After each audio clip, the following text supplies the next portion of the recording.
Hello students, welcome to online classes in KCC school.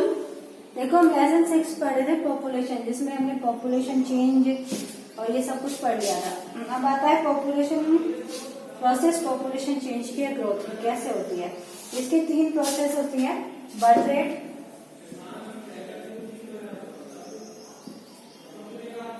Growth और death rate. देखो सबसे पहले आता है birth is the number of living birth, यानी कि 1000 पे जितने बच्चों ने जन्म लिया है वो इसके अकॉर्डिंग आते हैं। And because birth rate always been the higher then death rate, यानी कि डेथ रेट से ये हमेशा अधिक होती है। And death rate which is the number of, अब आता है death rate. Death rate is the number of death पर 1000 पर्सन इन ईयर, यानी कि एक साल में जितने व्यक्ति मरते हैं पर 1000 पे उनको निकाला जाता है। Rapidly decline of death rate, death rate हमेशा कम होती है। अब देखें कि natural decreasing of population, different birth rate and death rate. देखो तो कई तरीके से डिफरेंट तरीके से ये इंक्रीज भी होती है और डिक्रीज भी होती है। इन 1980 की बात करें, the high birth rate are the line the death rate of the great difference, यानी कि बर्थ रेट में और डेथ रेट में बहुत ज्यादा डिफरेंस था।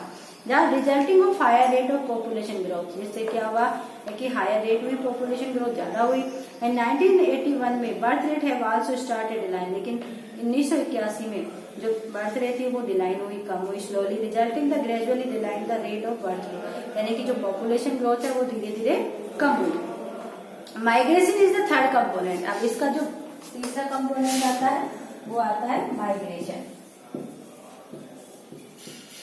यानी प्रवास कर जाना, एक जगह से दूसरे जगह पे चले जाना।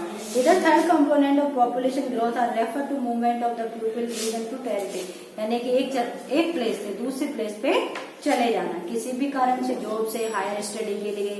And the internal migration influence the disturb population in the nation.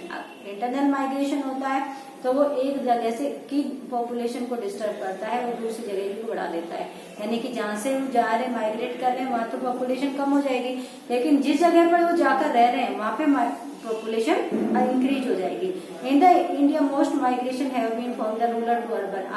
India में अधिकतर ऐसा होता है रूरल एरिया से अर्बन एरिया में माइग्रेट होता है, जिससे रूरल एरिया के फैक्टर्स तो डिक्रीज होते हैं, यानी कि कम वहां पे तो कमी आ जाती है, और लेकिन अर्बन एरिया में जहाँ जाकर वो रह रहे हैं वहां पर ये इंक्रीज करने लगते हैं, जिससे अपॉर्चुनिटी वगैरह, अनएम्प्लॉयमेंट वगैरह ये सबसे ज्यादा मुख्य कारण होता है रूरल एरिया का, जहाँ से ये लोग माइग्रेट करते हैं, जिसकी वजह से migration play the significant role of population change, और ये मुख्य भूमिका निभाता है जनसंख्या के बदलाव में। It not only change of population size but also trend urban and rural population term, ये सिर्फ उसी को चेंज नहीं करता, लेकिन ये पॉपुलेशन को चेंज कर देता है, अर्बन की और रूरल दोनों की को इफेक्ट करता है। Urban and rural migration resulting state increase in percentage of population city and town, जिससे क्या होता है सिटी और टाउन जो कस्बे में आकर वो रहते हैं वहाँ की पॉपुलेशन को वो इंक्रीज कर देते हैं।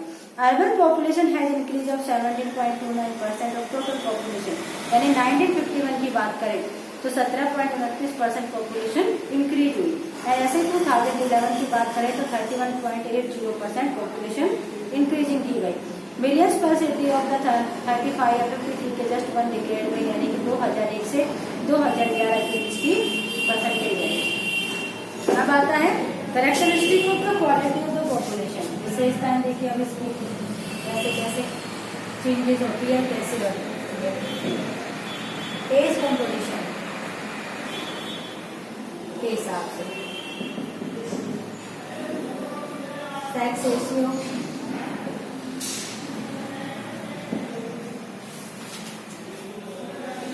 डेट,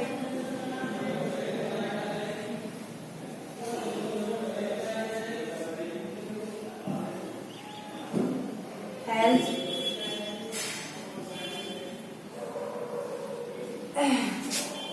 ये मुख्य है। सबसे पहले आता है एज कंपोजिशन। देखो एज के अकॉर्डिंग बच्चे हैं, वर्कर एज वाले होते हैं, जो मतलब एक 15 से कम वाले, या फिर 15 से 59 वाले, फिर 59 के अबो वाले, है ना। जिसमें हम बात करें age composition of the people refer to number of people different age, इसमें अलग अलग एज के लोगों को अलग अलग तरह से इन्वॉल्व किया जाता है। एंड फंडामेंटली उनके लिए कैरेक्टरिस्टिक्स भी बनाई गई है, विशेषताएं दी जाती है। And they have the person of the influence need, जिसकी उसको आवश्यकता होती है, कैपेसिटी टू परफॉर्म यानी कोई भी काम करने की उनमें क्षमता होती है, उसके अकॉर्डिंग वो 3 भागों में बांटा गया है कैपेसिटी के। चिल्ड्रंस, वर्कर एज, एजेड, यानी सबसे पहले आते हैं childrens, economically unproductive and the need to provide of the food, cloth, education, medical, इनको सबसे ज्यादा आवश्यकता होती है। And worker age, working age वाले हैं, they economically productive, biological reproductive, ये क्या करते हैं, रिप्रोडक्शन करते हैं यानी कि काम करते हैं, जैसे इकोनॉमिक स्थिति को मजबूत करते हैं। दे कंप्राइज द वर्किंग पॉपुलेशन, इसीलिए इन्हें वर्किंग पॉपुलेशन में काम किया गया है। Group comprise 58.7 of total population, ये कितना भाग होता है, 58.7। एंड आते एजेड, यानी 6.9% लोग आते हैं जो इकोनॉमिकली रिटायर्ड हो जाते हैं, यानी कि रिटायरमेंट यानी कि जो काम करते हैं उससे रिटायरमेंट हो जाता है इनका। एम्प्लॉयमेंट होता है group of the group of compression, यानी कि इतने में ये 6.9% लोग ही इन्वॉल्व होते हैं। अब आता है sex ratio, the ratio define the number of female 1000 male पे, अगर पॉपुलेशन में अकॉर्डिंग 1000 पे वुमेन्स की संख्या को निकाला जाता है मेल पे। इंडिकेटर्स होते हैं कुछ जो इक्वलिटी बिटवीन मेल और फीमेल को अलग अलग करते हैं सोसाइटी में गिवन अलग अलग टाइम पे। India sex ratio have been always favourable female reason are tradition art and ethical action of the people. देखो जो हमारे यहाँ का इंडिया का जो सेक्स रेशियो अनफेवरेबल रहा है, कुछ तो क्या होता है ट्रेडिशन, कुछ अनफेवरेबल एथिक्स यानी रूढ़िबद्ध धारणाएं होती हैं। The certain state like Kerala have the favourable sex ratio, लेकिन जो केरला है उसका रेशियो फेवरेबल है, कंडीशन उसकी अच्छी है। एज पर 2011 की जो सेंसस हुई थी उसके अनुसार sex ratio Kerala is the 1084 compare 940 whole India, यानी कि पूरे इंडिया में वहीं पे सबसे अधिक फीमेल की संख्या मिलती है पर 1000 पे, यानी कि पांडिचेरी में 1038 फीमेल पर 1000 फीमेल, हरियाणा में 870 फीमेल पे 100 मेल मिलते हैं। अब आता है लिटरेसी रेट, ये अगले वीडियो में पढ़ेंगे लिटरेसी रेट और ऑक्यूपेशनल स्ट्रक्चर्स। Thank you.